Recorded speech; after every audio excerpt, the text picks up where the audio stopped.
My name is Jim Ryan. I am the Director of Research and the Director of the Middle East Program here at the Foreign Policy Research Institute.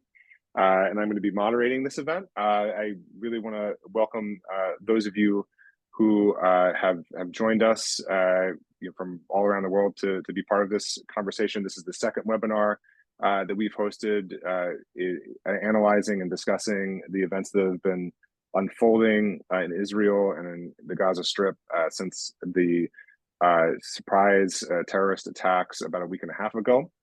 And we're going to continue to be doing more events looking at the wide and far-reaching effects of this war as they develop over the next couple of weeks. And we're also continuing to source analysis on our website, which I recommend you all check out. We have some reaction pieces that have been coming out over the last week and more to come in the next week or so. Before we get started, I also want to thank those of you who are joining us who are supporters of FPRI, members of our board of trustees, or supporters in other factions. From FPRI, we couldn't do this kind of work, with the quality that we do it without your support, and we really want to make sure that we thank you because this stuff is really central to our mission to be able to explain and inform,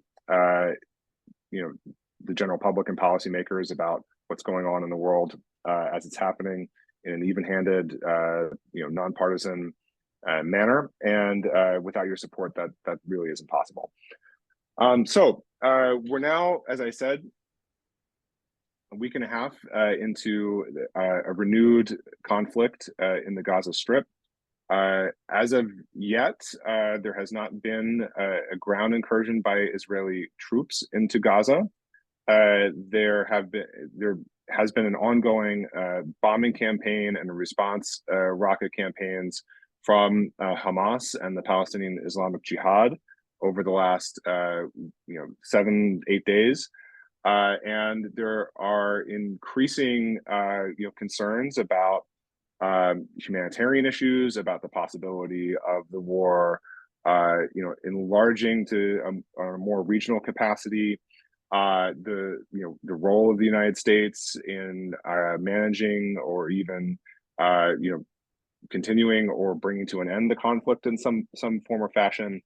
And we thought it was really critical to get two of our senior fellows here who have real deep expertise in the regional politics of the Israeli-Palestinian conflict to come in and talk to us about who really are and what are the issues that are at stake in this conflict across the region. There's a lot going on in the news right now. It's very difficult to, I think, for an average or lay reader to keep up and understand the historical and political context, not just of the conflict itself, but the ways regional actors from Egypt to Saudi Arabia to the Gulf to Lebanon to Jordan play in any time, in any case when you have armed conflict happening as part of this history. So I'm really glad to have with us Brandon Friedman, who is a senior fellow here with FPRI and is also at the coming to us from Tel Aviv at the Moshe Dayan Institute. And Sean Yom, who is here in Philadelphia, a senior fellow with us for a long time, and also an associate professor of political science at Temple University. Brandon, Sean, thank you so much for joining us, and I'm really glad you're here. Thanks, Jim. If I could just correct you on two small points, if you'll forgive me, and I just want to, first of all, thank FPRI for hosting the event and for inviting me to speak to you from Israel now. I'm actually in Rehovot at home, not at Tel Aviv, although I do work in Tel Aviv, so I'm about 30 kilometers south, sort of southeast of Tel Aviv. And the second point, and I hope you'll forgive me, is that twice you referred to the war going on in the Gaza Strip. And I would say that it's a war going on in Israel, first and foremost, that is now going to be expanded into and is already expanding into the Gaza Strip. The attacks on October 7th that killed 1,400 Israelis and resulted in 203 hostages was an attack by Hamas into Israeli territory. sovereign territory. And so the war was taken into Israel. And I think it's important for us to acknowledge that the war is actually going on in Israel, where there are rockets continuously flying at major civilian population centers. You're absolutely right, Brandon, and you have my forgiveness or apologies, whichever are due in that case. And of course, this is a conflict that in some ways is impossible to contain to the Gaza Strip, even if that's where a lot of the focus tends to be in the coverage. So thank you for that. So I want to begin here by asking a couple of questions about what folks have maybe been paying attention to in the news the last several days, particularly as it regards the U.S.'s role in this conflict going forward. The first question I want to ask really is about the work that we saw over the weekend. Secretary Blinken was shuttling back and forth between several different Arab capitals, and the assumption or the general theme coming out of many of those meetings was working with Arab partners to deal with humanitarian concerns, how to get aid into Gaza, whether or how to open the border crossing, what issues of refugees become paramount pretty quickly in these conversations. But I'd like each of you, and I'll start with Brandon, and I'd like to go to Sean afterwards, to tell us a little bit of how you read the ongoing that initial round before Biden's visit, of diplomatic meetings and negotiations between the United States and the Arab partners about the conflict. Thanks, Jim. I think the American role here has been impressive from the start. I think President Biden gave a very impressive initial speech. It was followed up by the United States President's first wartime visit to Israel, and some very empathetic remarks, and spent a considerable amount of presidential time here. And obviously, Antony Blinken has been playing the role of a shuttle diplomat across the region. And so I think that it's very clear that an American priority in the last week has been addressing the potential humanitarian consequences of an Israeli incursion into Gaza. And it appears, based on what we've heard between yesterday and today, that issue has been resolved, at least from the Israeli perspective. And there's signs that Egypt is on board as well.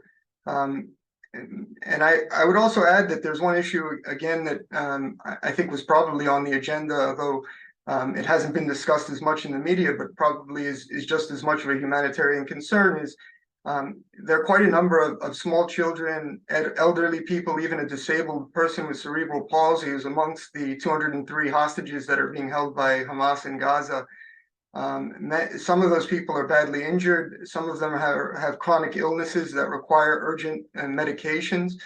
And so there's an effort, I believe, underway to try to get those people the medications they need, and perhaps to find a way to release small children, some of whom are under the age of 5, and those who may be disabled. And that seems to be just as big an humanitarian concern as some of the other issues that have been discussed in the media.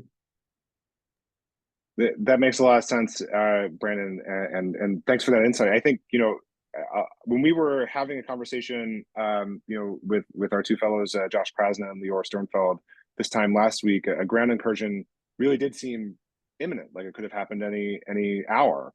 And I think the humanitarian concern, but also the concern over the hostages, enveloped within that humanitarian framework, may explain a lot of the reason for a delay, such as there's been one in that incursion. So I think it's an important issue to strike, for that reason, to see how diplomacy here may be impacting the conduct of the war, and there may be some kind of coordination going on between those efforts and planning and capacity building on the Israeli side. Does that seem like a fair assessment?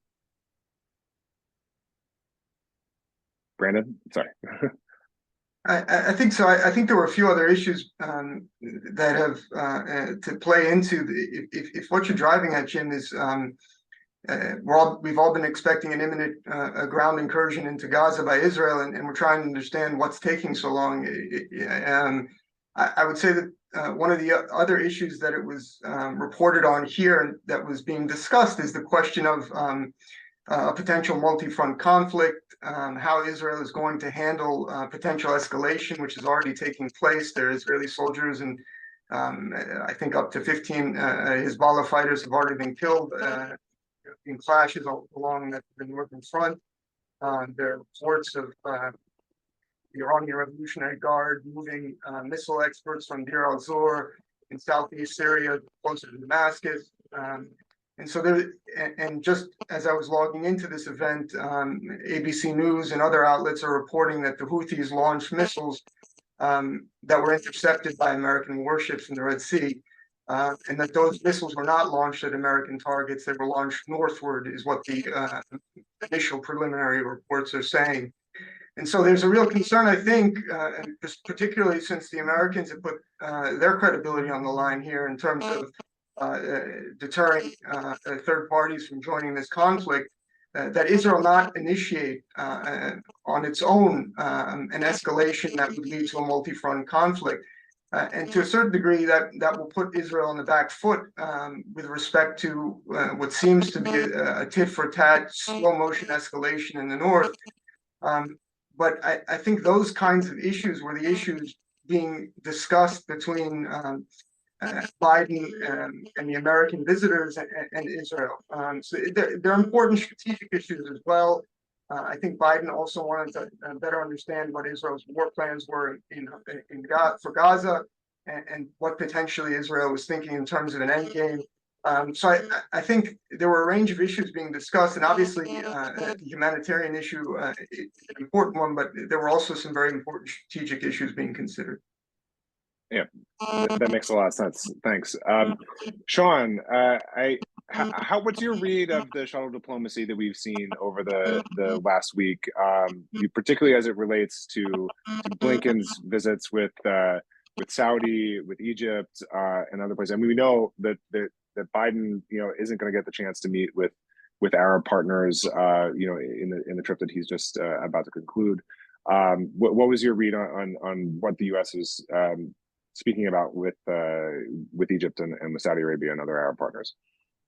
Yeah, no, that's a good question. I mean, I think the U.S. is very much trying to thread the needle here. I think it's unambiguous that the Biden administration, clearly supports any Israeli military operation into Gaza.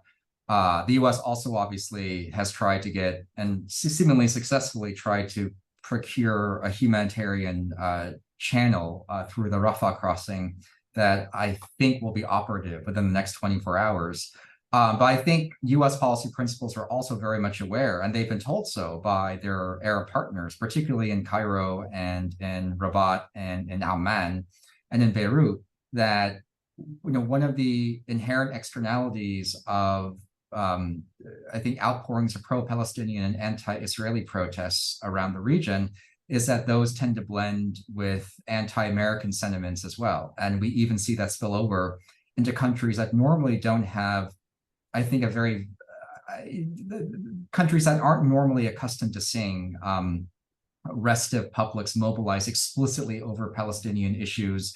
Like I just read an interesting story out of Istanbul this morning that, for instance, protesters in response to the latest, losses of life in Gaza were not just targeting, the Israeli consulate in Istanbul or the Israeli embassy in Ankara, but they attacked the McDonald's in Istanbul as a symbol of the U.S.-Israeli alliance. I think that the threading of this needle by the U.S. is trying to do a lot of things at once. I mean, the humanitarian assistance combined with support for Israel's military operations, I think, go hand in hand. The U.S. will not halt, I think, or request or try to delay much longer an Israeli military operation in Gaza, but it also wants to restrain Israel to the same extent that I think the U.S. was able to restrain Israel's waging of the 2014 Hamas conflict as well, to a limited extent, if kind of you believe what Biden did during that conflict.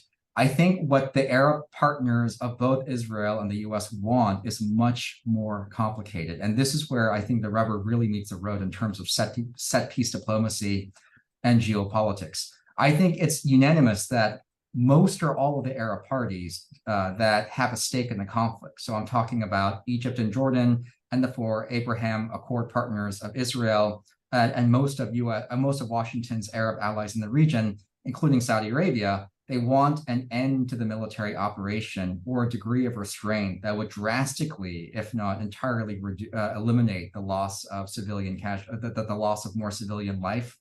I think that they're obviously not going to get that. There will be a military operation, and the best hope that they have is to de-escalate it or to restrain it in some way. I think that is the signal that was being transmitted in the canceled summit in Amman, in which Biden was supposed to meet with Sisi of Egypt, King Abdullah of Jordan, and also Mahmoud Abbas. And the fact that it was the Jordanian Foreign Ministry that actually issued the cancellation of the summit. Well, technically the Royal Hashemite Palace, but the Foreign Ministry provided the explanation, is I think really significant. Jordan is was not just the second Arab state to sign a peace treaty with Israel, and is therefore not just a frontline state, but a party to any permanent Israeli-Palestinian settlement. But Jordan is also very clearly an aid-dependent state that relies heavily on the United States for its own protection and economic development and political stability.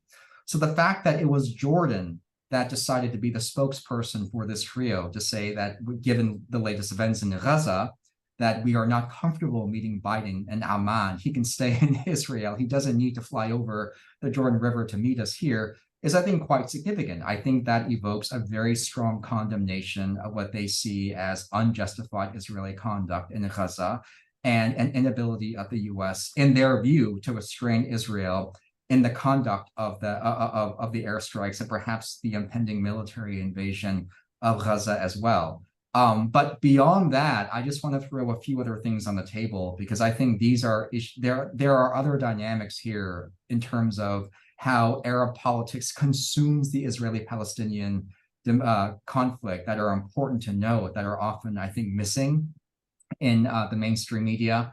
First is that while virtually every single Arab partner of Israel or the United States has condemned Israeli military strikes in Gaza, and that condemnation only grows further with every round of new reports about civilian losses of life, they are not sacrificing their diplomatic ties with Israel just yet. There is no talk of any peace partner of Israel abrogating their relationship with Israel, for instance. There's no explicit threat or a talk on the table in the Gulf, for instance, with the Emirates or Bahrain toning down or freezing trade or investment deals with Israel because of what we see unfolding in Gaza right now.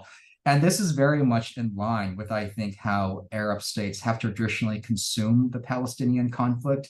While there is considerable pro-Palestinian sentiment that mobilizes protests and demonstrations and grassroots movements among most of these societies at the level of state-to-state diplomacy, these governments generally have not been friends of the Palestinians for quite some time, and they strategically look at the Palestinian situation to see what sort of benefit or calculus they can extract in maneuvering around the edges of the fire, knowing that they're dealing with a very restive street in their own countries with every bad news that emerges from Gaza. I think as well, another dynamic is that each of these countries sits in a profoundly unique context in how it consumes what's happening in Gaza right now and how the US plays a role in this. Like Jordan is, I think, a perfect case study of this. I think the prevailing Jordanian fear, and this is echoed with every Jordanian and to a lesser extent, Egyptian announcement that there will be no Palestinian displacement of new refugees in either Jordan or Egypt, that the prevailing Jordanian fear is that they do not want some sort of alternative homeland scenario, or what we call in Jordan the Watan Badil, the idea that there is a dream of a greater Israeli state that certainly some voices on the Israeli political spectrum have, that would involve the wholesale annexation or the absorption of the lands that they call the West Bank and Gaza, and that it would be the neighboring states responsible for in turn incorporating and taking in those Palestinians that are expelled from that annexation process. Now, this is certainly not, I think, a realistic scenario, and this is one that can catalyze its own debate, but it's a regnant fear that the Jordanians have. And it's why the Jordanians have been so tenaciously maintaining a particular stance throughout the entire conflict, that they want the US to restrain Israel. When they see the US fail to restrain Israel, they fear that every additional military escalation brings them one step closer to that alternative homeland scenario where they will be asked to be the handmaiden to a Palestinian state in Jordan, in the West Bank. And that's a non-starter with the Hashemite monarchy. And they certainly don't want that. And that's the particular impulse driving their resistance. And I think it adds to the symbolism of Jordan being the particular spokesperson for this trio, announcing to Biden and telling the State Department, don't bother coming here. There's nothing to discuss. The only thing we want is an end to all military operations. If you can't promise that, then don't stop by the Royal Hashemite Palace. And I think the third and final dynamic, and I'll end here, is that Arab partner states of both Israel and the US themselves are trying to thread this delicate needle, but very few of them have any interest in preserving Hamas. They're not mounting pressures on Israel to restrain itself because they want to save Hamas. I mean, most Arab states except Qatar would be fine if Hamas were completely obliterated, if nothing else, because it would preserve a lifeline to the Palestinian Authority, which they would prefer to deal with as a spokesperson for the Palestinian people. And none of these partner states are friends of radical Islamism. And they consider Hamas to be basically a variant of the same radical Islamist ideology that spawned other Salafi jihadist groups in the region that they consider to be existential threats as well, particularly in Jordan. And eliminating Hamas would also take away another Iranian proxy. But they realize they can't generate an anti-Hamas statement or platform without also sounding as if they're against Palestinian resistance against what they see as Israeli militarism. And it's difficult to convey that to the Americans because each of these Arab states is trying to deal with a very suffocating situation. In civil society, their streets are profoundly pro-Palestinian and anti-Israeli, but they have to maintain good relations with both Washington and Israel. So they're mindful of the domestic scene.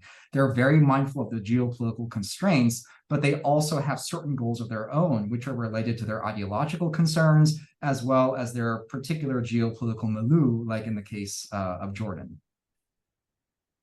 Well, thank you so much, Sean. That puts a lot on the table. And I particularly want to circle back at a point later to the Qatari exception to all of this, the issue between these partner states or regional states and their relationships with Hamas, because I think that's a really interesting and potentially significant exception to that will impact the way this conflict continues. Brandon, coming back to you, I mean, one dynamic I think that was really interesting that Sean brought up here is, is how these governments sort of have to manage sometimes, like, relations, sometimes productive and good relations with Israel, despite the fact that they have, domestic politics that can be quite anti-Israeli, right? I mean, the Turkey example is a great one. In fact, especially because the protests that have been happening in Istanbul and other places over the past couple of days, haven't exactly been pro AKP, pro Erdogan, protests at the same time. They're coming from opposition groups. At the same time, Erdogan is having to manage, a vision for a role, as part of the peace process and condemn, the airstrikes, that have been ongoing. So Israel must be aware of this, right? And so how in the course of this conflict, or even in the last let's say decade plus, since Hamas has been in control of Gaza, what does Israel foreign policy, the Israeli foreign policy apparatus know about dealing with this particular dynamic and problem? I think it's well understood in Israel. Let me just address the Turkey issue for a minute. Sure. Turkey's been very active diplomatically in the last week or so. Hakan Fidan discussed the question of Israeli hostages in Gaza with several important players who are involved in this issue, including Ismail Haniyeh. President Erdogan called Iranian President Ibrahim Raisi, urging Iran to avoid escalation and focus on getting humanitarian aid to Gaza. And there was another call between Hakan Fidan and Anthony Blinken this week. And so Turkey actually, despite being critical of Israel, as it usually is when there's escalation between Israel and Hamas, or Israel and some of the other Palestinian factions, has been somewhat restrained in their comments. And so the message I take is that Turkey wants to play a role, if there's a role to play, in some kind of diplomacy, particularly surrounding the fate of the Israeli hostages in Gaza. And I think that's interesting. And given that Turkey's relationship with Qatar and Qatar's obvious role in and connections to Hamas's leadership, means that there's an important Turkey-Qatari dynamic going on here that potentially has a role to play as this war evolves. And it's worth watching closely, apart from the dynamics you're talking about, which are obviously that society is mobilizing in support of Hamas in particular in Turkey, which is quite interesting. And what makes Turkey and Qatar potential players in this game is that they both have leverage over Hamas, which is something many of the Arab states don't have, right? Sean, you did a wonderful job outlining some of the different dynamics going on between some of the Arab states. But at the end of the day, Jordan has very little leverage with Hamas. Egypt has very little leverage with Hamas, even given Egypt's control over Rafah or Rafah, the crossing. And so the role that Turkey and Qatar play here is actually quite interesting and is worth watching closely.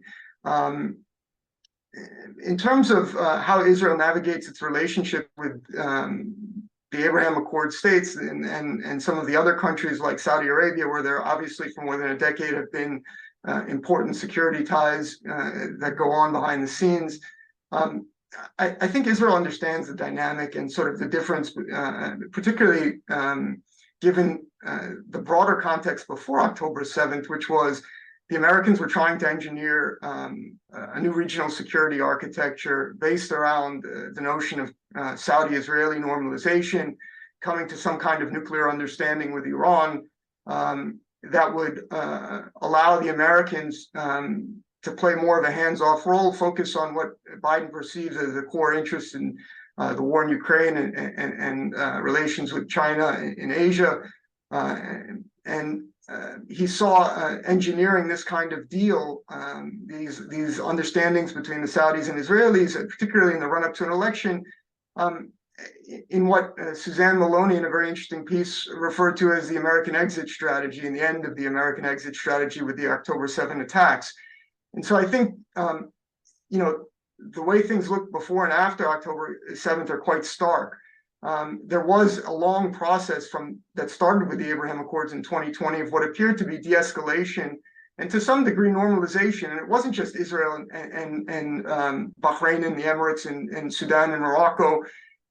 Turkey initiated a long process of de-escalation and normalization across the region of its own, right? Independent of Israel, but including Israel in terms of Turkey's relations with Israel, including improved relations with Greece and Armenia. And so the trajectory of regional relationships before October 7th seemed to be towards a greater regional cooperation and de-escalation. And what the brutal and barbaric Hamas attacks on southern Israel did was upend all of that.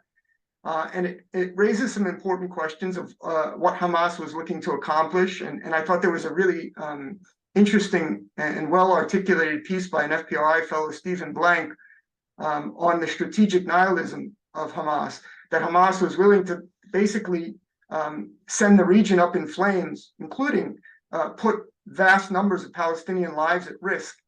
And let me emphasize that the onus and responsibility on the lives of innocent civilians in Gaza is first and foremost on Hamas. Hamas initiated these terrorist atrocities on October 7th, and they did it, as Blank points out, with the understanding that Israel would respond and respond ferociously. Now, I think that Hamas surprised itself with its success and probably surprised some of its partners. I don't think Hamas necessarily expected to have the degree of success that it did. I don't think Hamas's paymaster in Tehran expected the success to be as great as it was. And I say success in a very black way. And so I think that Hamas is coping with a series of consequences now that it might not have fully anticipated when it launched the attack. And I think that's important to bear in mind as we contemplate this notion of multi-front escalation, right? And you asked the question about why it's taking so long for Israel to enter into Gaza or figure out what it's doing in terms of its war plans.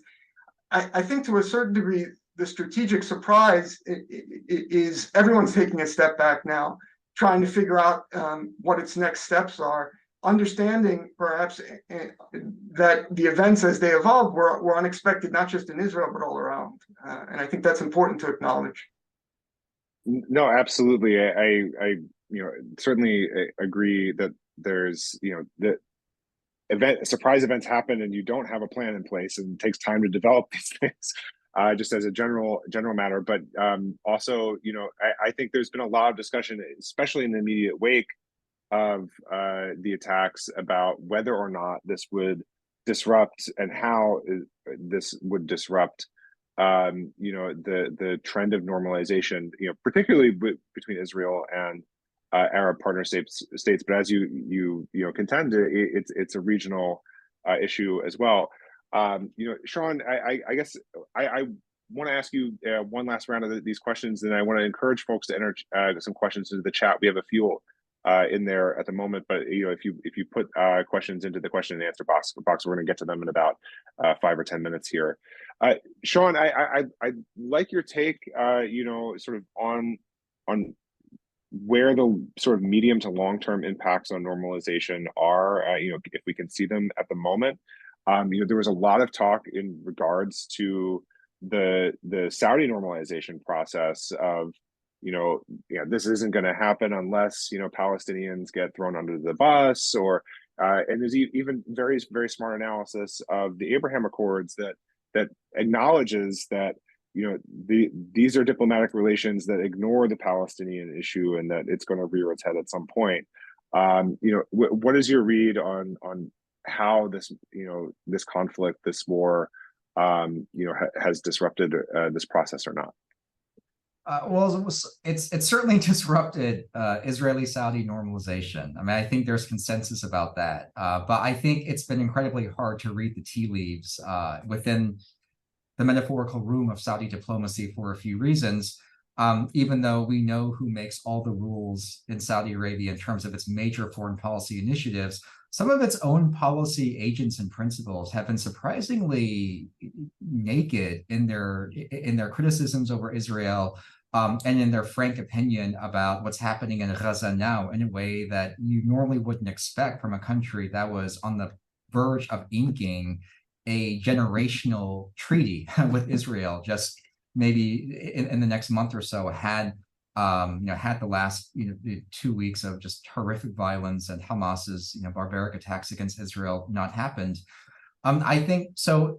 In terms of the Israeli-Saudi track, I mean, I don't think that track is dead and buried, but certainly there's going to be a minimum, I think, 3 to 6 months of a cooling off period, depending upon how Israel's military operations in Gaza proceeds, and weighing especially the cost of those operations, how it inflames pro-Palestinian opinions in countries and societies around the region, and the relative loss of life that Palestinians in Gaza suffer, because those are the key statistics that matter the most to these governments. And that will be a bellwether in terms of how their own citizens will consume this issue, particularly not just in frontline states, but even in Saudi Arabia, because Saudi society, I think, is considerably more pluralistic and diverse than the United Arab Emirates. And so opinions there about impending Israeli normalization are, I think, much more divided than they were, say, in the Emirates on the eve of its Abraham Accords. But I don't think, nonetheless, that that accepting one potential kind of worst case scenario, that Iran utilizes the current conflict to escalate on multiple fronts, and maybe this is happening already to a limited extent, from what Brandon mentioned earlier, the Houthi missile launches just in the last hour, the Iraqi drone strikes, the militia drone strikes against US bases in Iraq over the last day, the increasingly, I think, dire tit for tat, exchanges of fire occurring between Hezbollah and IDF forces in the north of Israel right now. I think in the worst case scenario, if the conflict that will be moved into Gazan territory in the next few weeks motivates Iran's leadership to escalate conflict into a true regional conflagration, one that sucks in US military assets and introduces fresh fighting, not just in, say, the Lebanese-Israeli frontier, but in the Gulf littoral or in Iraq, that's in Saudi Arabia's neighborhood. That changes the calculus to Saudi thinking dramatically, because I think the Saudi leadership, and in particular Mohammed bin Salman, is still looking at the Palestinian issue as a symbolic one, as a give and take issue that he can extract some benefits from or give concessions over on the way to inking a new deal with Israel, if not soon, then maybe in the long term. But if there is an explosion of conflict that draws in US military forces against Iran or Iranian proxies, and it's much closer to Saudi Arabia than the current conflict is, I think that changes the strategic horizon of Saudi thinking. I think at that point, Saudi thinking will be geared more towards its immediate homeland defense needs than it will be any long-term Israeli deal. That could actually put the Israeli normalization idea on ice for quite some time. And maybe that is part of the thinking for Iran. And I would agree with Brandon. I think Hamas's thinking on this has been beyond nihilist. I think it's been self-destructive. It's been beyond cowardly, and to call it strategyless kind of does injustice to the word strategy. I mean, I think you'd be hard pressed to find Palestinians in the West Bank who, beyond the kind of symbolic issue of resistance against Israel, are Hamas supporters or think that what Hamas did was tactically a wise move in terms of the longer arc of Israeli-Palestinian relations. I think the Iranian leadership is nothing like Hamas's leadership. The Iranian leadership is playing a much longer game. And so I think the Israeli-Saudi track is part of its own thinking on where to take this regional conflict in the next steps. Can I just add a word on that, Jim, before we open it up? Yes, absolutely. Look, absolutely. In my reading of things, there's a sort of a triangular struggle to win the hearts and minds of the Muslim world right now, particularly the Muslim world in the region. And that triangular struggle is between Tehran, Ankara, and Riyadh. And to a certain degree, each of them are trying to position themselves as being sort of the leader in the Muslim world. And I think that's, we certainly see different approaches and different styles to playing that role.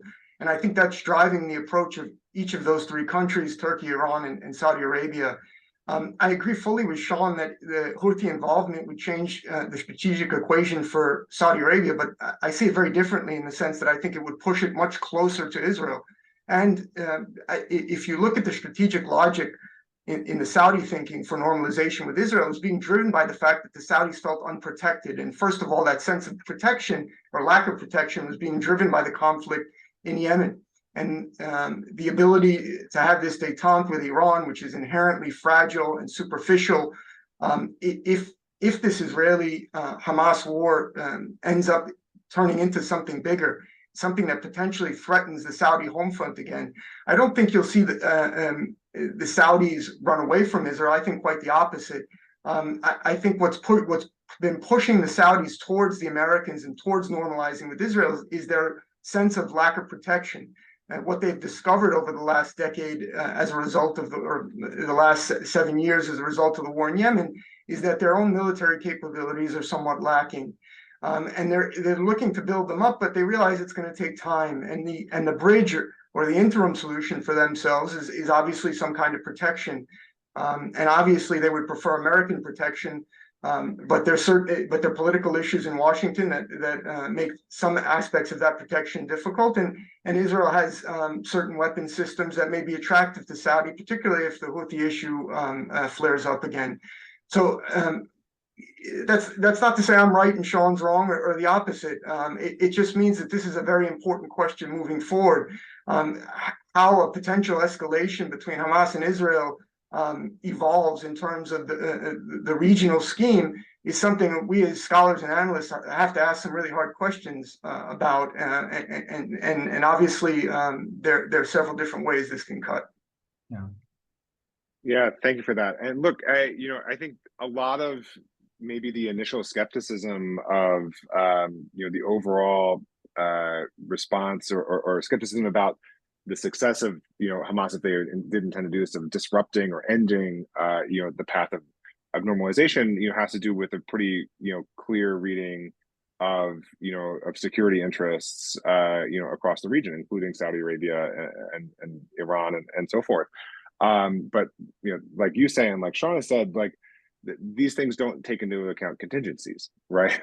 they don't take into account massive escalations that we can't predict, and indeed we didn't predict this attack. So I certainly agree. I would imagine Sean does as well, that the contingency factor here is going to be something to watch for sure. Yeah, I just want to add one quick thing. I mean, Brandon, yeah, sure. I can see a scenario where like the Saudi leadership, and Mohammed bin Salman in particular, is drawn more closely to Israel. But if we see, I think, an escalation of violence that does draw U.S. military forces into defending not just their bases in the Gulf, but also the homelands of their Gulf allies, then the Saudis are getting what they want, which is involvement of U.S. military forces against Iran and its proxies. And I think at that point, the question MBS and his advisors have to be asking is, if the mood of public opinion is that all of this was essentially caused by the Israeli-Palestinian tinderbox, and there's still a prevailing anti-Israeli sentiment on the street, and we're already getting American protection, and we saw that Biden's going to ready a much bigger supplemental budget for military spending in the Middle East and elsewhere, and a part of that includes some key weaponry supplies or additional beefing up of assets, and maybe even closer defense ties to a degree that the Saudis have long wanted, along with the Bahrainis and the Emiratis, in recognition that Iran is pouncing on the Gulf. Then I think that MBS can get what he wants, which is a closer degree of protection from the US, while still keeping at bay criticisms from Saudis themselves about getting too close to Israel, particularly when this particular flashpoint of conflict is what might start another wave of regional violence. I agree with one caveat. In almost every conversation that I've had with people in the Gulf, the word that comes up, and it's an election year in the United States, is the Americans are unreliable. Yes. And so you always have to keep that in mind. I think it's unfair, and it tends to be exaggerated in terms of that, but that's the perception. So it's important to bear that in mind too. Yeah, absolutely. So I'd like to. We have a number of questions that have come in from the audience, and I kind of want to take them a bit in turn. We have about 15 more minutes here in our program, so. Lucky for me, we got one question in the audience that comes back to an issue I wanted to flag earlier, which is Qatar. I think this is something that a lot of Americans don't quite understand is what is Qatar's relationship with Hamas? How do they position themselves, and maybe in a way that's unique to what you explained earlier, Brandon, in regards to Turkey? What is their unique leverage? And what kind of role could we anticipate them playing in any de-escalation if and when that happens? I'd like to both of your responses to that. I can start with Brandon, then go to Sean. Qatar's relationship with Islamist and jihadi groups is part of its national security strategy. As a small state, it's a way to insulate themselves from those groups targeting Qatar and the royal family. And it's also a way to make themselves valuable to the international community and the U.S. in particular. It's well known that Qatar played a role in connecting the United States to the Taliban, that helped the U.S. Extract itself from Afghanistan when it wanted to do so. Qatar's relationship, but I think Qatar's relationship with Hamas and the Muslim Brotherhood more broadly is not just instrumental. I mean, the Al Jazeera, which is probably the most influential Arabic media organ in the Middle East, is essentially a mouthpiece for Muslim Brotherhood's ideology. Sometimes it soft pedals it, sometimes it's a little bit more easy to detect. And Qatar has played host to Yusuf al-Qaradawi and well-known Muslim Brotherhood aligned figures for years and years, going back to the mid-20th century. And so I think Qatar uses its relationships as both a tool of its foreign policy to increase its international legitimacy, to position itself as a valuable player in the diplomatic scene, and also to protect itself and insulate itself from attacks from those states. Notice Qatar isn't targeted by jihadi or Islamist groups the way other Gulf states have been, whether it's the UAE or Saudi Arabia or some of the other royal families in the Gulf. So I think that's really how Qatar and why Qatar provides refuge and a base of operations for these groups. And the way it balances that, of course, is it hosts the Al Udeid Air Base, which is a critical facility for the United States in the region. And so many people see this as a Janus-based policy. But again, Qatar is a small state with a very small population, and it's a very wealthy state. So I think it's a way of protecting itself. Yeah. Thanks, Sean. Something to add there? No, I mean, I think Brandon covered it really well. The short answer is, why is Qatar friends with Hamas? Because we're friends with everyone, including the Taliban. I mean, I've given talks in Doha where, like, hosted by academic institutions in Doha, where it's like an emissary of the Taliban comes and watches, because they watch all the academic talks in Doha. You're just like thinking, okay, that's interesting. I guess that's one of the externalities of being friends with everyone. It is part of their international strategy. I mean, I think they like to style themselves, and they long have for more than a generation now, as being an active mediator, able to talk to everyone without exclusion. And that's why I think they might be potentially important alongside Turkey, as Brandon mentioned earlier, in terms of hostage release and back channel negotiations. A Qatar situation in this is probably the most unique of all the Arab states. I mean, it's going to be the answer to a trivia question one day. What Gulf kingdom hosted the FIFA Men's World Cup, has the largest agglomeration of American military air assets outside of Europe, and hosts the offices of Hamas and the Taliban? It's Qatar. So it is a very unique circumstance. Yeah, absolutely. So I want to move to a question here, and this comes from someone who's acknowledged themselves as a former student of Brandon's, Ingrid Schweikert. She says hello. And if you'll forgive me, Ingrid, because it's a long question, I'm not going to read the entire thing and try to paraphrase it. Hopefully I do it some justice. But what I see this question as being about is, there's a lot of public opinion issues, and we've addressed this like across the Middle East, as well as in the United States, in regards to this conflict that center on Israel's conduct of the war. And the questions of proportionality, precision.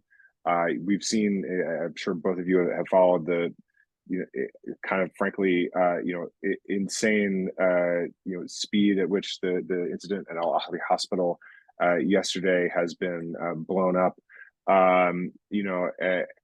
How, and the question that Ingrid is asking, and hopefully I'm doing it justice by rephrasing it, is, how can it be, or how is it being, strategically communicated to the rest of the world, how the Israeli position on proportionality stands, right? Like, so is there any, way to communicate that could gain traction amongst, Arab partners or other partners around the world that, deal with exactly the dynamics we've been talking about earlier, the sort of like conflict between partnership with Israel and a media and a populace that is maybe pitched against it? Good question, Ingrid. Thank you. It's good to hear from you again. And I'll say this: I think proportionality is, at least as a question of international law, is very poorly understood, and I'm certainly no expert on it. David French, a columnist in the New York Times, wrote a very interesting piece last week discussing how much the law of proportionality in terms of international law is not understood by the media. And when they talk about it, it's talked about in very crude terms. But the truth of the matter is this. I think that the issue of the Israeli-Palestinian conflict is so polarized, and public opinions are so set and hardened on almost both sides, that it's really hard to have a serious conversation about these issues in good faith. People have made up their minds before things have even happened, and I think, Jim, that's what you're referring to when you refer to the tragic loss of life in Gaza that took place at the hospital, regardless of who was responsible. And I think that the way to think about this, and it's certainly the way I think about it, and you could say it's self-serving as Israelis sitting in Israel, is that Israeli military is ethical, and they do everything they can to minimize civilian deaths. And I say that with the understanding that no one in the Arab world would take that at face value, and they would even see it as a form of Israeli hasbara, or public relations. But Israel is not indiscriminately killing in Gaza. It is not planning its military operation out of vengeance or anger, as some have argued in written articles. Israel saw with very clear eyes the threat that it faced on October 7th. It was not barbarians at the gates; they were inside the gates, and the brutality that people have compared it. As a historian, I'm very, very, very reluctant to mobilize history in service of contemporary events. But the brutality that Hamas exhibited was similar to what we saw from ISIS several years ago. In some cases, even more brutal, some of the stories that are coming out. And so Israel is making a very clear-eyed assessment of the threat it faces next door now. And I think that's motivating its war plans and its conduct in Gaza more than anything else. The Israeli order to Gazans to evacuate their homes and move into South Gaza was an effort on the Israeli military not to displace Palestinians, but to minimize the number of civilian casualties as it plans its operation in what is essentially a Hamas military zone with an entire underground city of tunnels that Hamas has built in that area. And so I realize that everything I'm saying now will probably not be believed or taken in good faith by large portions of both the Arab world and perhaps people in the West as well who are sympathetic to the Palestinian cause. But to those who are on the call with an open mind towards these issues, there's a lot of material that you can read and educate yourself about, and I think you would find that most of what I'm telling you is more or less accurate. Sean, I don't know if you have anything to add on that particular question, because it was directed to Brandon. But I think I think one thing that frankly I struggle with in this question as someone who takes what you're saying in good faith, Brandon.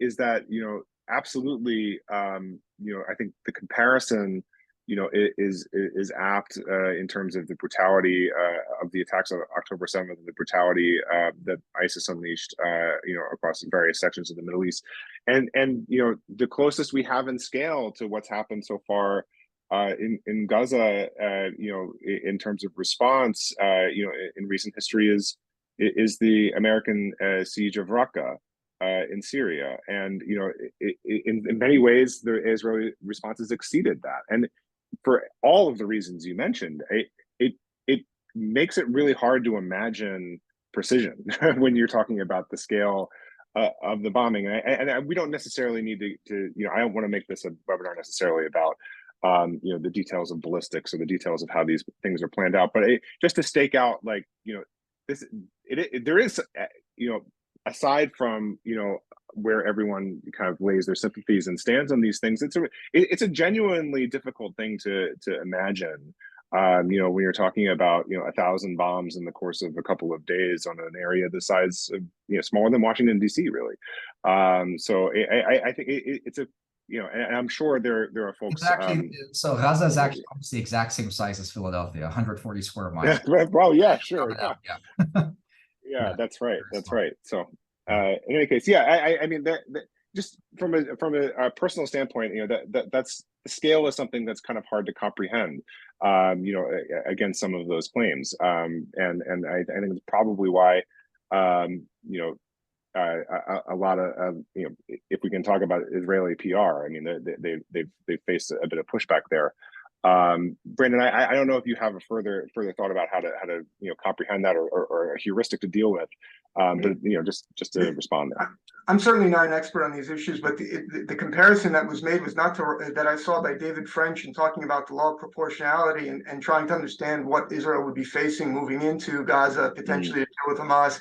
He said the better comparison was to the Iraqi attempt to deal with ISIS in Mosul. He said that was the better comparison. And he's a former JAG officer who served in Iraq, and said he had and wrote about dealing with these issues, and it was quite interesting. So I would just refer you to what he wrote. I think it was very very trenchant analysis of what Israel faces. Look, and there's no way to doubt that this is an immense challenge for Israel, and that's why there's a lot of talk, both in the media and amongst the analytical community, about what Israel's thinking and planning for the day after. And I've been reluctant to engage with those conversations because it feels like Israel has a tall task ahead of itself, and it hasn't really started in terms of dealing with Hamas. And I think if people expect this to be a quick and neat military exercise, I don't think it's going to be that way, and my fear, obviously, is for the young people who are going to be serving and having to go in on the ground, if that's what Israel opts to do, into Gaza, because I think it's going to be a challenge for a variety of different reasons, and I won't let us get bogged down in. I'll just say this as a last point, and I think that obviously. Any loss of innocent civilian life in Gaza is a tragedy, and certainly when you have a population density such as you have in Gaza, it is going to be a part of the process. And I think that really in Israel, there is an awareness that this is what lays on the horizon. But I think first and foremost, what concerns Israel is there's a sense of a deep lack of security now that was created as a result of October 7. It was the single largest one-day loss of life for Jews and Israelis since World War II, as I understand it. And so the sense that Israelis are no longer safe in their own homes is principally what Israelis are thinking about, rightly or wrongly. And I realize in the international community in the United States, it's a much more broader set of concerns, and fair enough. But for us in Israel, restoring our sense of safety and confidence in our government is what's at the top of our list of priorities. That certainly makes a lot of sense to me, Brandon. And I should say, since we're running up against time here, I do hope well, two things: one, that you're able to remain safe, where you are. In the ongoing weeks and months ahead, and also that hopefully we can reconvene in a month or two or three, to revisit exactly kind of these issues. I think it is, as you say, very, very hard to assess plans for a day after that really just seems very, very far away at the moment, and will be no less crucial for that fact, but it is something that we all have to keep in our minds that this is we're more closer to the beginning than the end of this. So Brandon and Sean, I want to thank you so much for joining us today, for this conversation, for your insights. I want to thank also the folks who joined us on this webinar. And if you missed any part of this, you can catch it on YouTube. It should be up within a day or so. And thanks once again to our supporters who make this possible. We will reconvene with a different group of scholars to talk about global impacts of the war in Gaza and Palestine on Monday. We have at least 3 speakers. I'm trying to maybe add a 4th by Monday. And we hope to see many of you there if you have time. So thank you all so much for joining us, and I hope everyone stays safe, well, and secure.